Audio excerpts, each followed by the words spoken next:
नमस्कार, knocking-news.com में आपका स्वागत है। मैं हूं गिरिजेश वशिष्ठ। हम फिर आ गए हैं अपनी पुरानी वाली रुदाली पे। हम रुदाली गैंग हैं, ज़ोर ज़ोर से रोएंगे, रोमंटी चिल्लाएंगे, ईवीएम का बहाना बनाएंगे। हम चुनाव लड़ रहे थे, हम हार गए हैं। सारा हमारी पार्टी ही जो है वो फेल हो गई है, क्योंकि मोदी जी ने अपने पहले भाषण में इस बार चुने जाने के बाद बोल दिया कि ईवीएम जिंदा है या मर गई। व्यंग्य किया। कोई बात नहीं, आप प्रधानमंत्री हैं, आप कुछ भी कर सकते हैं। आपको छापने वाले सैकड़ों हज़ारों लोग हैं, आपसे क्रॉस क्वेश्चन करने की किसी की हिम्मत नहीं है। लेकिन कुछ चीज़ें हैं, कुछ सवाल हैं जो अनुत्तरित रह गए हैं। उन सवालों में से एक सबसे बड़ा सवाल है जिसको सुप्रीम कोर्ट ने भी ठीक से एड्रेस नहीं किया और वो अनुत्तरित रह गया। सवाल ये था कि ईवीएम जो मतदान हुआ उसके आंकड़े लोगों तक पहुंचने में इतने दिन क्यों लगे। पहले फेज़ में इतना लंबा समय क्यों लगा और तीसरे फेज़ में अगले ही दिन आंकड़े कैसे आ गए।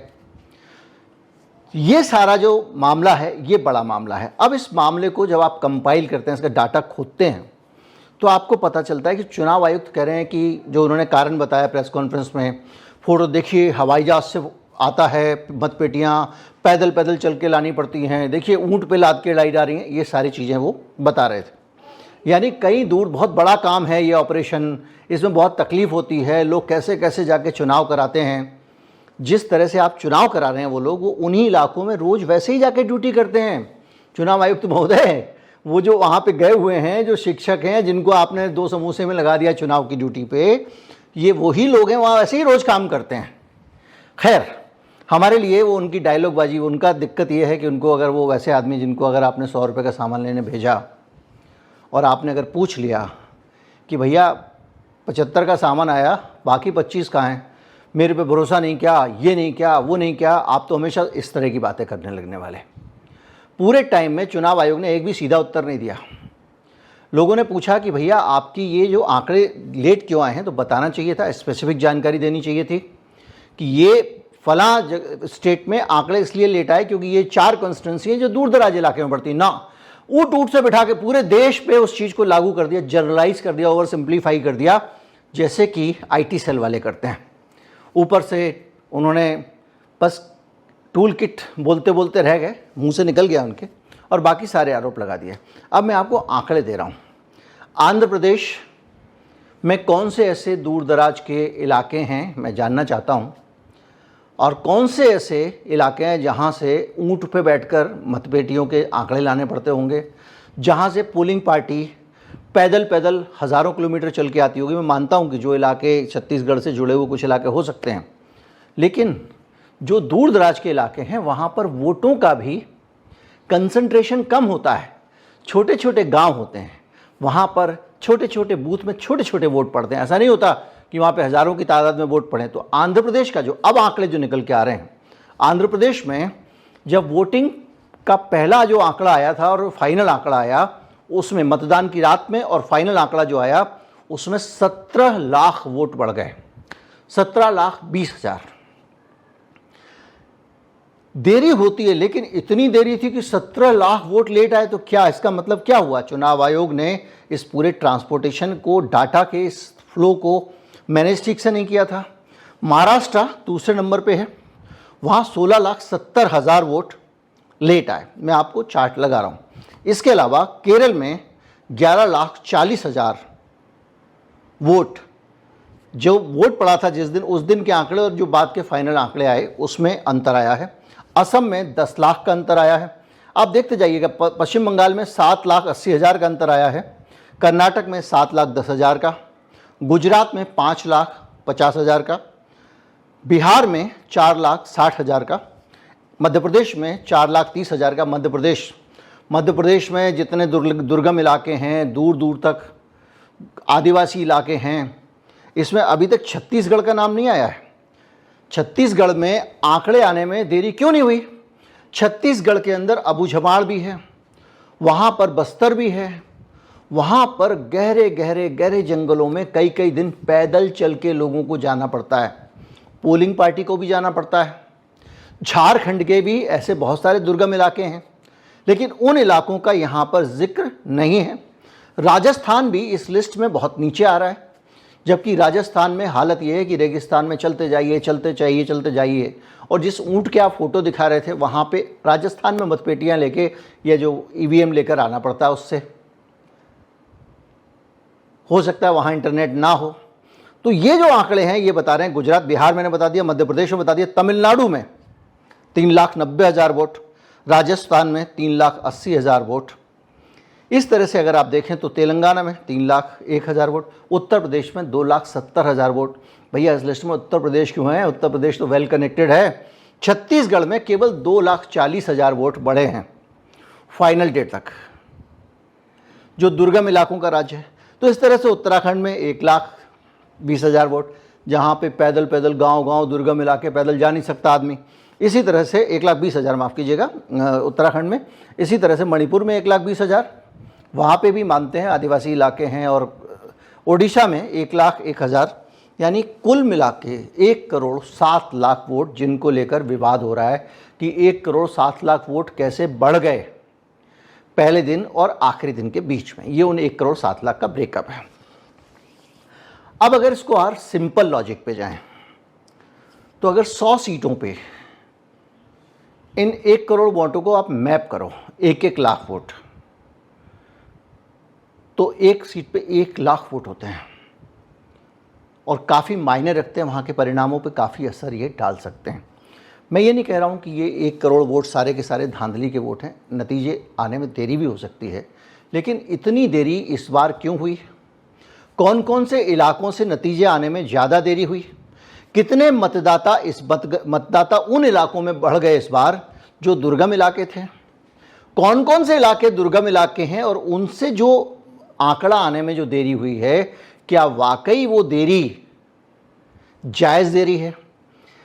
क्या आप अबुझमाड़ से एक जहां 100 किलोमीटर पैदल चलना पड़ता है, उन दुर्गम इलाकों से वोटिंग कराने के बाद लाए, उससे कितना असर पड़ा? ये सारे आंकड़े चुनाव आयोग को देने चाहिए थे, जिसको उन्होंने नहीं दिया। सुप्रीम कोर्ट को उनसे ये आंकड़े मांगने चाहिए थे, सुप्रीम कोर्ट ने उनसे नहीं मांगे, क्योंकि याचिकाकर्ता जी प्रशांत भूषण जी जो थे एडीआर की तरफ से, उन्होंने भी इस तरह से बहुत स्पेसिफिक मांग नहीं रखी।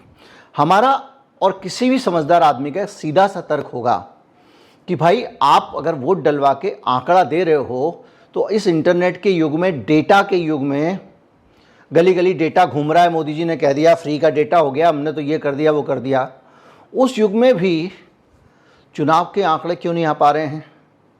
और ये चीज़ जो है ये अपने आप में एक ऐसी चीज़ है जिसको अगर आप थॉरोली इन्वेस्टिगेट करेंगे तो पता चलेगा। दूसरी चीज़ आपको जो थॉरोली इन्वेस्टिगेट करने की ज़रूरत है वो ये कि जब काउंटिंग हुई तो ईवीएम मशीनों में से उतने ही वोट निकले क्या जितने पड़े थे? क्योंकि आखिरी फेज के मामले में 4 जून को रिजल्ट आ गया और 6 जून को चुनाव आयोग ने बताया कि कितने वोट पड़े हैं। अब आप एक बात सोचिए, मैं अगर मिलाना चाहूं कि ईवीएम में 4 वोट पड़े थे, 4 ही निकले क्या, तो मैं तब मिलाऊंगा ना जब वोट पड़े हुए का आंकड़ा पहले से हो। अब पहले निकला है 4 वोट, उसके 2 दिन बाद आप बताओ कि इसमें 4 वोट पड़े थे। आप समझ रहे हैं? पहले आप जो है पहले आपने गिनती की और गिनती करके जितने निकल आए उसके 2 दिन बाद आप आंकड़ा दे रहे हो कि साहब ये जो है इतने वोट इन मशीनों के अंदर पड़े थे। तो इससे लेकर एक संदेह होता है ना, ये तो रिवर्स फ्लो हो गया ना। अगर 4 तारीख को आप 4 जून को आपने नतीजे दिए हैं तो जनता को, इस देश के लोगों को, सभी को ये पता होना चाहिए था कि 4 जून को हम जो नतीजे दे रहे हैं उनमें कितने वोट किस जगह से पड़े, ताकि फॉर्म 17C लेकर लोग मिलाते, देखते कि जो वोट पड़े थे वो उतने ही पड़े हैं या कम या ज़्यादा पड़े हैं। कुछ जानकारी जो पुष्ट नहीं हो पा रही है वो ये भी है कि जो ईवीएम के नंबर हैं, जो वोट उसके अंदर से निकले हैं, उसमें जो मिसमैच था उसको लेकर कुछ रूल समझाए गए थे काउंटिंग एजेंट्स को कि भैया अगर इतना अंतर होगा तभी आप पॉइंट रेज कर सकते हो, अदरवाइज इसको सामान्य माना जाएगा। उसको लेकर अभी तक हमारे पास कोई जानकारी नहीं आ पाई है। तीसरी सबसे बड़ी चीज़ जो गौर करने वाली है, जहां पर चुनाव आयोग की भूमिका बढ़ जाती है और एक ईमानदार चुनाव कराना बहुत ज़रूरी हो जाता है। मैं आपको कुछ आंकड़े दे रहा हूं।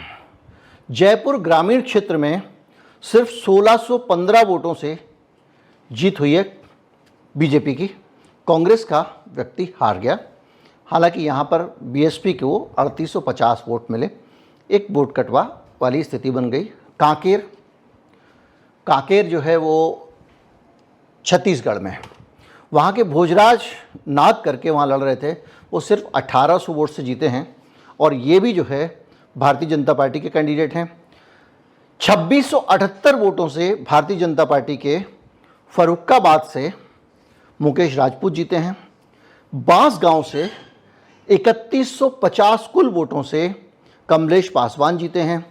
फूलपुर से प्रवीण पटेल कुल 4332 वोटों से जीते हैं। महबूब नगर से अरुणा डी के सिर्फ 4500 वोटों से जीती हैं। विष्णुपुर से खान सौमित्र खान जो हैं वो जीते हैं 5567 वोटों से।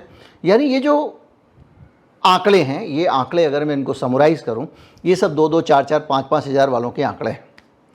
यानी इतने कम अंतर से जो सीटें हैं ये बड़ी आसानी से, अगर पूरी तरह से देखा जाए तो जो मामूली एरर करेक्शन है उनको अगर ना हो और एक तरफ बहुत पावरफुल लॉबी ना हो, सरकार की तरफ से चुनाव आयोग अगर न्याय संगत ना हो, तो फिर इधर का उधर मामला हो सकता है। मैंने जो इन सीटों का मैं एक्सेल शीट आपके सामने जो है वो दिखा दे रहा हूँ। ऐसी सीटें हैं 48 जहाँ पर हार के जीत का अंतर सिर्फ 50,000 है। यानी 50,000 ऐसे लोग हैं जो 48 सीटें हैं जो 50,000 वोट, मतलब 25-26 हज़ार वोट अगर इधर से उधर हो जाते तो बीजेपी के पास नहीं रहती। इसी तरह से 90 सीटें 1 लाख से कम वाले मार्जिन वाली हैं और 1.5 लाख से कम मार्जिन वाली 123 सीटें हैं। ये इस पूरे के पूरे चार्ट का निचोड़ मैं आपको बता रहा हूँ। तो अगर आप देखें कि इतने कम मार्जिन से फैसला हुआ है, कहीं 2000 से, कहीं 4000 से, कहीं 3000 से, तो ऐसे में ये जो आंकड़े हैं, शुद्ध आंकड़े जो होने चाहिए कि वोट कितने पड़े, काउंटिंग में कितने निकले, इनके मिलान करने का तरीका हो। अब चुनाव आयोग ऐसी बात कर रहा है, सोचिए, कह रहे कि हमने आपको वोटों का परसेंटेज तो दे दिया ना, नंबर आप निकाल लो। ऐसा दुनिया में कहाँ होता है? पूरी ज़िंदगी ये भी बहुत बड़े आईएएस अधिकारी रहे हैं।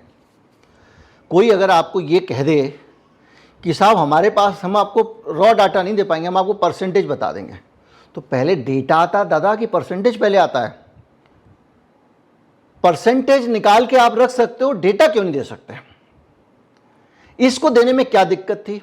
फिर आप दुनिया भर के अजीब अजीब शेर वेर सुना के पूरे समय आप उन लोग जिन्होंने सवाल उठाए, वही सारी व्यवस्था वही है, सवाल उठाने वाले को कुचल दो, उसी को दोष दे दो। तो ये जो चीज़ हुई लगातार, वो ये हुई कि भैया हमने जो जितना डाटा था वो नहीं दिया, कहीं कहीं लेट दिया, बाद में सुप्रीम कोर्ट में मामला चला गया और उसके बाद में आने लग गया अगले ही दिन डेटा। भाई अगर डेटा कहाँ 4-4, 5-5 दिन में आ रहा है, कहाँ एक ही दिन में आ जाएगा? ये सारे सवाल हैं जिन सवालों के ज़रिए एक बड़ी साफ चीज़ है, ऑडिट। भाई आप किसी भी चीज़ का ऑडिट कैसे करोगे? आप डेटा को डेटा से मिलाते हो। यहाँ से अगर 4 ट्रक माल चला और वहाँ पर जहाँ पर पहुँचा उन दोनों जगह पे अगर मिलान किया जाए और 4 ट्रक ही निकला, उतनी किलोग्राम निकला, तब तो सामान बराबर है। तो आपने ऑडिट करने का स्कोप ही ख़त्म कर दिया। आप सोचिए ऐसा कहाँ दुनिया में हो सकता है कि मतगणना हो जाए उसके बाद पोलिंग के आंकड़े आएँ। यानी आपने पहले वोट गिन लिए, जिता दिया, हरा दिया, उसके बाद आप बता रहे हो कि कितने वोट पड़े थे। तो ये सारी चीज़ें जो हैं, ये ऐसी चीज़ें हैं जो ये बताती हैं कि भारत का जो चुनाव आयोग ने इस बार चुनाव कंडक्ट कराया है, उसके पीछे उनका जो कंडक्ट था वो संदिग्ध है। और इसको लेकर हम कोई भी अंतिम राय देना नहीं चाहेंगे, हम नहीं कहना चाहेंगे ये हुआ है वो हुआ है, लेकिन हम एक लोकतांत्रिक देश में रहते हैं जहाँ काम लोकतांत्रिक तरीक़ों से होता है, जहाँ प्रक्रियाएं बनी हुई हैं, जहाँ पर एक संविधान है, कानून है। तो इस सब की डिटेल जांच होनी चाहिए कि वो कौन कौन से फैक्टर थे और कहां कहां लागू होते थे, जिनके कारण कौन सा आंकड़ा आने में देरी हुई, वो कौन सी एक कॉन्स्टिट्यूंसी का आंकड़ा था जिसको आने में देरी हुई, और अगर एक कॉन्स्टिट्यूंसी का आंकड़ा आने में देरी हुई तो बाकी का डाटा क्यों नहीं जारी किया गया। ये अपने आप में सवाल है। आज चुनाव हो गया है, शपथ ग्रहण हो गया है, मोदी जी प्रधानमंत्री बन गए हैं, उसके बाद भी ये सवाल वहीं का वहीं खड़ा हुआ है और इस सवाल को ऐसे छोड़ा नहीं जा सकता, क्योंकि ये अकेला चुनाव नहीं हुआ है। अगले साल फिर चुनाव होगा, दिल्ली का चुनाव होगा, बिहार का चुनाव होगा, उसके अगले साल असम का चुनाव होगा, उसके अगले साल जो है उसी में असम के साथ और भी 3-4 राज्यों के चुनाव हैं। तो उसको आप बगैर एड्रेस किए नहीं छोड़ सकते। चुनाव होना चाहिए तो कायदे से होना चाहिए, ट्रांसपेरेंट होना चाहिए और साफ होना चाहिए, वरना फिर इन चुनावों के रहते हमेशा सवाल उठते रहेंगे। और जो सुप्रीम कोर्ट में लोग बैठे हुए हैं वो कस्टोडियन है कॉन्स्टिट्यूशन के, उनको भी ये सुनिश्चित करना चाहिए कि चुनाव हो, उससे ज़्यादा ज़रूरी है कि चुनाव पर लोगों का भरोसा हो, क्योंकि चुनाव पर लोगों का भरोसा इस देश के लोकतंत्र पर भरोसा है। उम्मीद करता हूँ थोड़े में आप बहुत समझ गए होंगे। नमस्कार, जय हिंद।